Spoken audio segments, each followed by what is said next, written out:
Yo, what's up mga kabutingting? Yan na, good day po sa ating lahat mga kabutingting at welcome back sa ating munting channel. Yan na, mayroon na naman ako ditong nahanap na twin tub washing machine at ang brand nito ay Sharp Gigawash 9.5 kilograms at ang problema nito ay spin dryer. Gumagana naman daw pero tignan na lang natin. At bago ko ito umpisahan, disclaimer lang, lahat po ng video na ina-upload ko sa aking YouTube channel ay based lang po sa aking experience at hindi ako dito nagmamagaling. So, tignan na natin.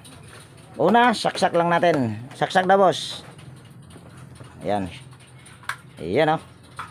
Nakasaksak na. So, ikutin lang natin yung spin timer. Yan, kung nakikita nyo ay kumakalampag. So, tataas lang natin ito. Pero ito ay wala ng preno. Pakitanggal boss dahil maingay. Yan o, kung nakikita nyo ay hindi na pantay yung basket. At mayroon nang tumingin nito at ang problema daw ay velocity. So, try natin tignan yung velocity. Dahil bukas na rin naman dito. Pero hindi ako ang bumukas niyan mga kabutingting ha. Sorry boss. Yan. Ngayon ay ayan, maliwanag. Ito, hindi ako ang kumalas nito dahil yung kable nito ay naputol. Kaya ang ginawa ay yung preno ay inilayo. Ayan o, inilayo na ito mga kabutingting. Ibang ko kung bakit lumayo ito. So, titignan natin. Ang unang tumingin nito ay velocity ang kanyang finding sa may-ari. So, pagka velocity, kakapain mo yung dito. May makakapa ka dyan na rubber sa ilalim. Dito, sa ilalim nitong kulay asol na ito, lakto. So, yan, wala naman akong nakakapa na ito ay punit. So, ibig sabihin, hindi ito velocity ang problema. Pwedeng ang problema nito ay yung kanyang basket or ay itong kanyang tab. Ito. Yan, ito. So, para ma-trace natin na yan ba talaga ang problema, ay kailangan natin tanggalin itong tornilyo na ito paikot. Bali, 2, 4, so 5, panlima yung nandito sa harap na isang pirasong tornilyo. Sunod, bago natin tanggalin yung mga tornilyo, kailangan mo rin itong tanggalin din. Yan. So, tatanggalin lang natin para makita natin kung ano yung problema. Dahil wala naman akong nakapa na punit yung kanyang velocity. So, ibig sabihin, try natin tignan yung basket. Baka yung kanyang ihi ay hindi na siya dumiretso. So, try natin itong tanggalin at itatayo ko lang yung aking tripod dito. So, yan. Bali, tanggalin lang natin yung tornilyo paikot.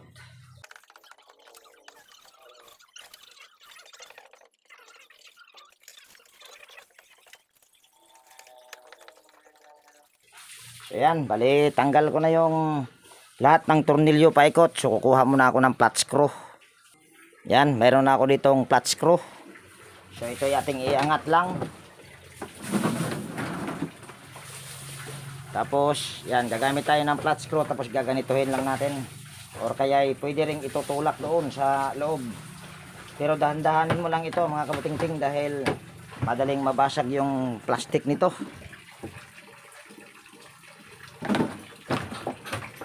Yan. Angat natin. So yan na, naangat na yung kanyang takip. Sunod naman natin gagawin ay kukuha lang ako ng T na 8mm para tanggalin yung isang tornilyo doon sa dugtungan ng coupling at saka doon sa ihi ng basket. So yan, bali andito tayo sa likod at tatanggalin lang natin yung isang tornilyo at gagamit naman tayo dito ng T na 8mm.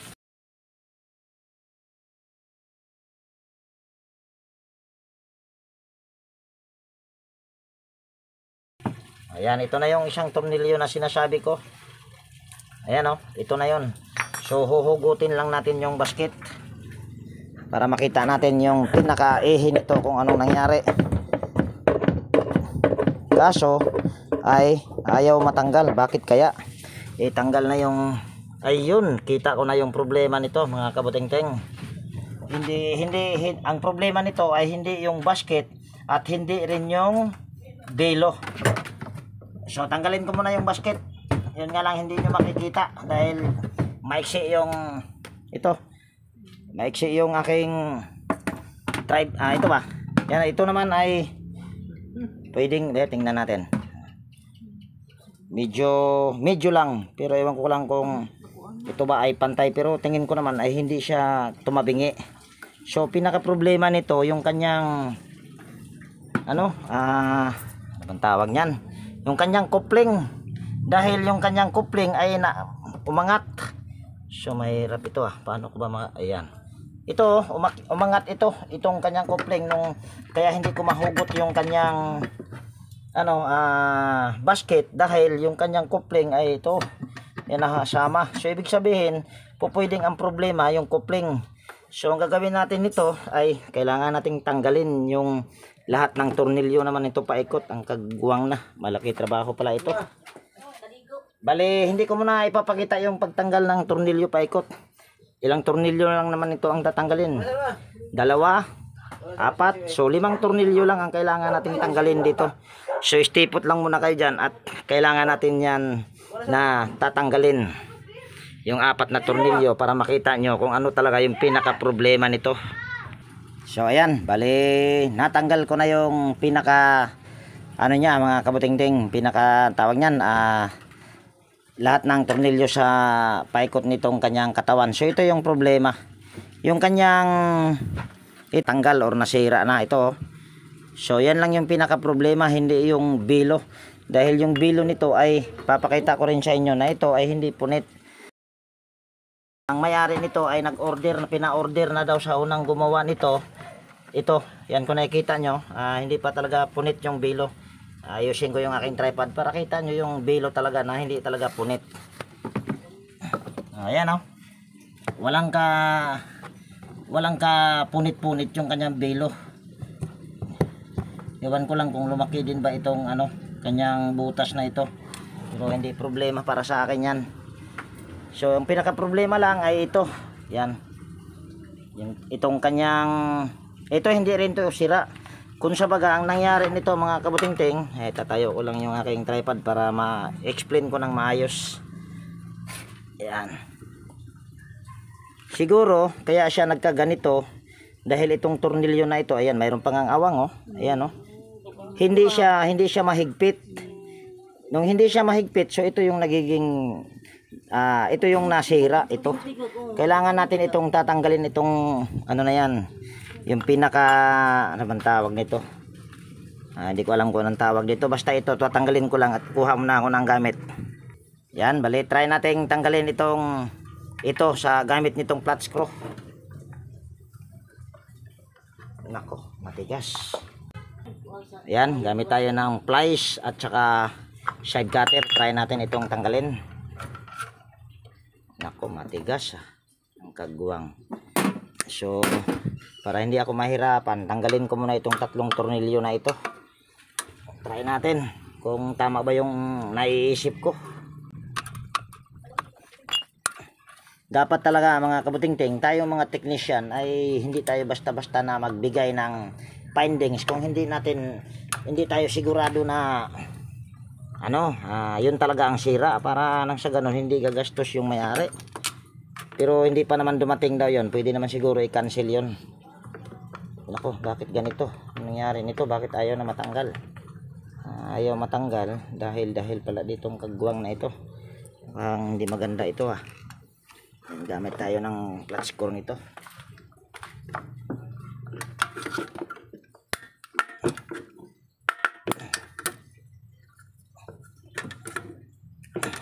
Ayan, medyo umangat yung kanyang plastic. Baka hindi na tayo bibili nito, boss. Gagawan ko na ng paraan to, boss. Nako.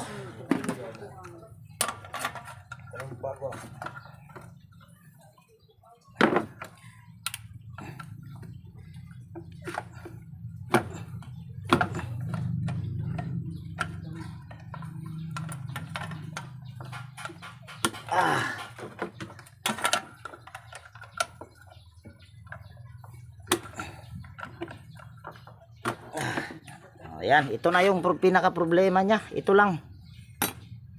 Kung sa baga hindi ito maayos na naipit talaga doon sa tornilyo, kaya siya nagiging ganito. So kahit hindi na ako bibili ng ganito mga kabuting-ting, gagawaan ko ng paraan ito para hindi na gumastos yung mayari.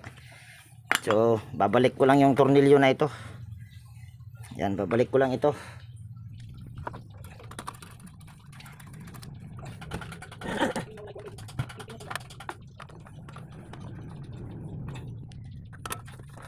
Araw ngayon mga kabuting-ting ay araw pa rin ng Sabado. Nung kanina natapos kasi ako dun sa dalawa kong electric pan ay alas 8 mahigit, ngayon ay alas 11 na. So ito yung aking nahanap ulit. Tapos kailangan lang natin itong panda rin para maliha, para hindi mahirap sa pagsuklob nito. Yan ito. So kukuha lang ako ng liha, panda rin natin yan. Ayan, bali mayroon na ako ditong liha. So kunin lang natin itong kanyang cord, tapos sasaksak natin. Yan, tapos yan, nakasaksak na ma'am. Pasuyo nga ma'am sa spin timer ma'am, at ikutin mo ma'am. Tapos kailangan nakasara yung takip.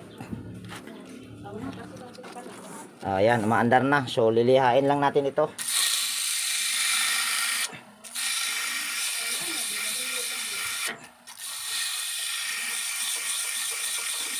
Ayan. O, sugutin ko lang dito yung saksakan. Baka mamaya madisgrasya tayo. So ngayon, pasok natin ito. Pero bago natin ipapasok ay luwagan muna natin ito. So gamit tayo ulit ng T na 8mm. Pero pag ibalik natin ito mamaya, gagamit tayo ng T na 10mm at saka 8mm. Ayan. So salpak natin ito. Ayan, medyo maluwag na siya mga kabuting-ting. Tapos lagay natin, kaso maluwag na, kaguwang na. Maluwag. Pero try lang natin. Maiipit siya. Kailangan itong kanyang coupling hindi siya sayad din, hindi yan sasayad dito. Kasi kung sasayad yan, pwede yan siyang uugong, or kung aandar man siya, maingay. Kaya tansyahin nyo lang na ito ay hindi sasayad dito. So try natin itong higpitan kung kaya pa ba ito. Dahil kung wala ay takbo tayo nito sa junk shop boss. Yan, higpitan lang natin ito. Yan, higpitan natin ng maayos. Tingnan natin kung hindi ba siya gigiwang-giwang. Nako, mukhang hindi na maganda mga kabuting-ting. Kailangan natin tong palitan. Yan, gigiwang-giwang oh. Yan oh, hindi na siya diretso. So ibig sabihin ay stay put lang muna kayo dyan at pupunta muna kami ng junk shop at maghahanap nito. So yan, bali nakahanap na kami ng ito. Ito lang yung may problema at binili ko na rin ito. At mayroon na rin itong kasamang basket. Kung sakaling may problema din yung basket, yung kanyang ehe na isasalpak dito ay hindi na siya diretso. So mayroon na kaming ipapalit kung sakasakali. So try natin itong isalpak. Bali nabili lang ito ng 50 pesos mga kabuting-ting. Yan, ito ay luwagan muna natin. Kaso ayaw na matanggal Ayan, tapos salpak natin. Ayan, tingnan mo mga kabuting-ting oh.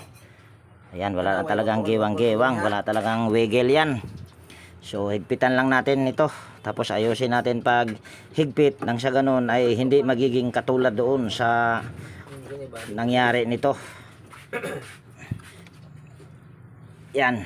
Bali yung basket nito mga kabuting-ting, itatry pa rin namin kung okay pa ba ang basket nito, diretso pa ba yung kanyang kanyang ehe. Pero kung sakali ay pagpapalit kami ng basket kung sakali lang naman.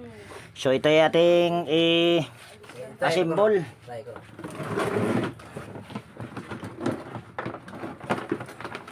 So yung pag-assemble nito, siguro hindi ko na ipapakita yung pag-assemble nito mga kabuting-ting. Madali lang naman ang pag-assemble nito. Iko-continue ko ito pagka iti-testing na. Dahil yun lang naman talaga ang problema. Kung sa bagay yung kanyang, ano bang tawag doon, mamaya na lang i-demo ko sa inyo. Bali, assemble ko muna. So yan, bali, sinabi ko kanina, iko-continue ko yung video sa pag-testing. Mas maganda siguro kung makita nyo yung pagsalpak sa basket. Yan, salpak natin ito. Sa baga kakapain mo lang yung butas dito mga kabutingting bago mo itusok. Baka mamaya itusok ka lang ng tusok mabutas yung kanyang basket. Basket, mabubutas yung kanyang bilo. Kaso itong mahirap pagkakapa ng kapa dahil wala nang practice. Akala ko bilo lang sa ano pare. Isa. May bilo pala tong baso na to. Oh, may bilo to, boss. Okay, mga kapatid, ito si Kabutingting, mura lang to, magbili. Ang diretsyo na ito, mga kabutingting, problema yun. hindi katulad kanina, gigiwang-giwang. So, ang susunod lang na gagawin ko dyan ay ito, tornilyo ko yung basket doon sa kopling. Tapos sa akin nila. Yan, bali ito, tornilyo ko lang. Pahiram nga mo ng flashlight, boss. Flashlight ka naman. Flashlight na nga, boss. Tayo mahirap mo magkapa dito, boss.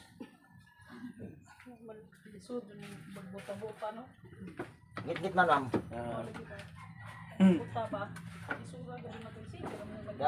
Boss.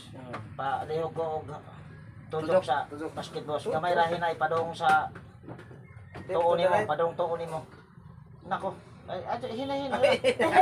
Sige, boss, sige pa. Sige pa. Kamay ra, oy, ibalik. Oops, tama na. Ay, gamay pa, gamay. Ayan, okay na yan, boss. Dali, ha.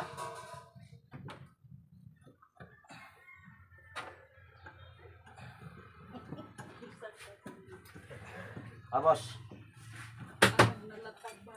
Sure na kaya yata yan. Sige, baba mo na, boss. Baba mo na.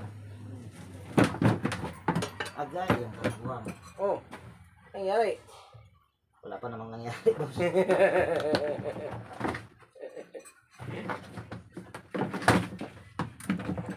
Ang hirap.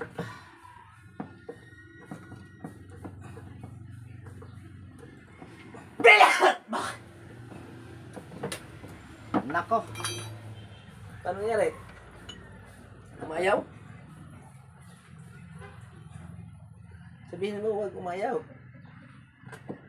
Ang umaayaw ay hindi magwawagi. Di ba, boss? Ay, sinabi mo pa, boss. Ang magwawagi. Boss, palihog na kagawin siya ka ng basket, boss. Okay. Steady na, boss. Okay.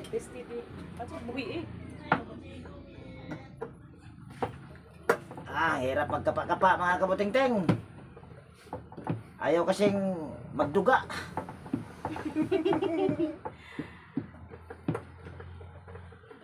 Okay raman di ay mo magsigog.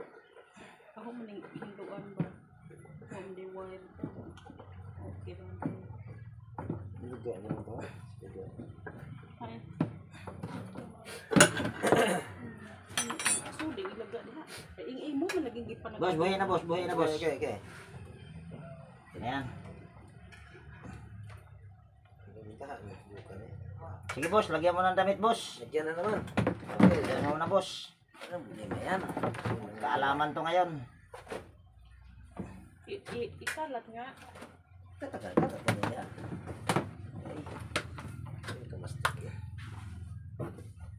Sige, puting-puting kamastik, puting-puting.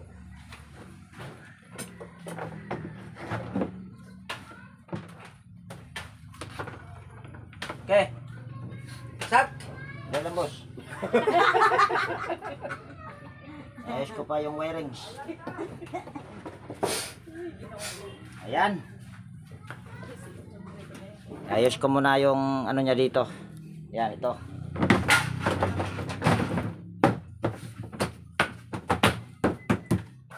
So, tignan muna natin kung gitna na ba. At pinasalpakan ko na sa kanila ng uy, kunti naman lang, boss. Ayan, diretso na mga kabutingting. Oh, ito. Mamaya, boss, madali lang yan, tanggalin natin. Tanggalin natin yan mamaya. Mamaya na yan, boss. Okay. Padagdag naman kunti, boss.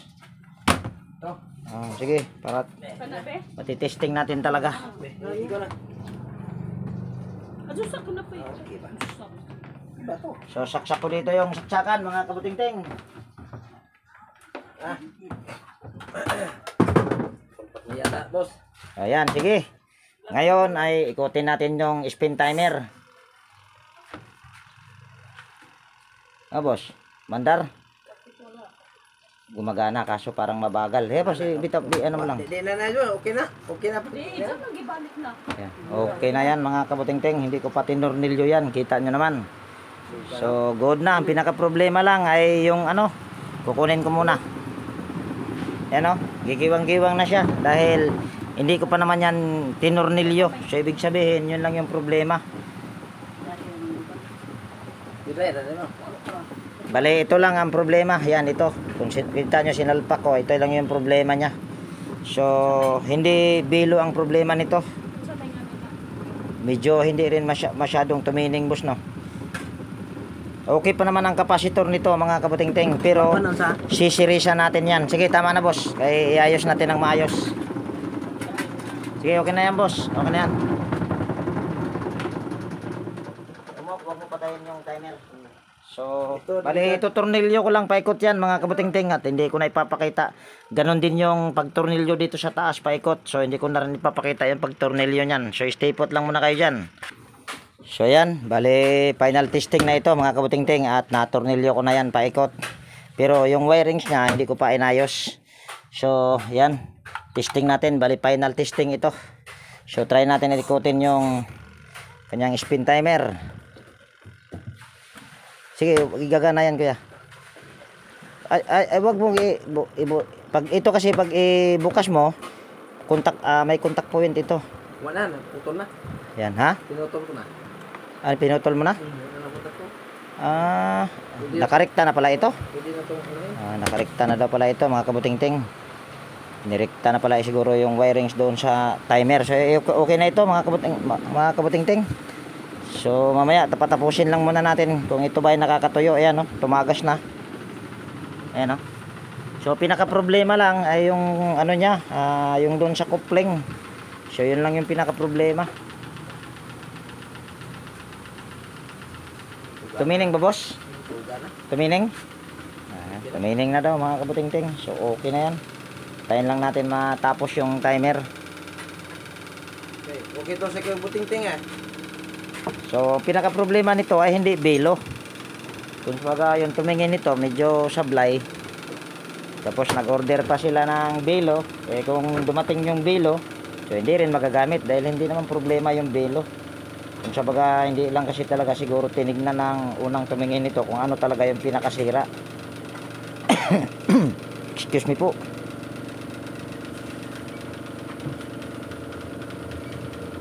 Di karakan, boss. Boss.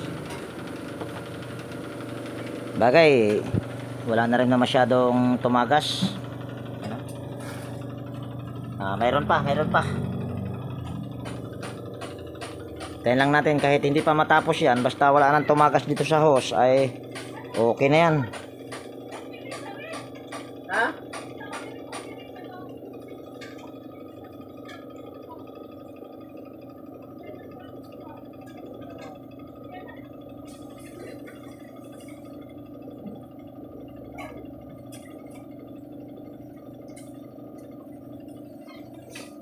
Tayin lang natin matapos yung kanyang timer. Siguro wala pwede na ito, mga kabuting-ting, dahil ano naman tag niyan, wala nang tumagas dito sa hose kahit hindi pa tapos yung timer. Yan, mahina na. So pwede na ito. Pero hindi mo to pwedeng hindi mo patapusin dahil nirekta na pala ito. At ito ay wala na rin itong preno dahil kung nakikita nyo, yan, wala na siyang kable, tinanggal sa unang gumawa. At hindi ko lang alam kung yung unang gumawa ba or yung may-ari ang nagtanggal ng kable. Sino palang nagtanggal nun, boss? Yung kable? Ayun, yung unang gumawa daw, mga kabuting-ting. So, wala na rin namang tumagas dito. Yan, oh. So, hugutin na lang natin ito para malaman kung natuyo ba yung inilagay na damit. Tingnan mo muna, boss, para matapos na ito, boss. Okay na, okay na. Wala pa nga boss, okay na. Baka mamaya basa pa yan boss. Kunin mo lang tong nakasabit na Oo, sige kukunin natin yan. baka maliig to ah. Dahil lang yan boss. Wala na tong brake pare. Ha? Ang brake, ito na lang ang brake oh. Kamay na lang ang i-brake. Masakit yan boss. Parang sa gugma lang na iniwan masakit. Ayun, parang sa pag-ibig lang daw, masakit. Gugmang, pag-ibig na iniwan. Pag-ibig na iniwan. Ayan.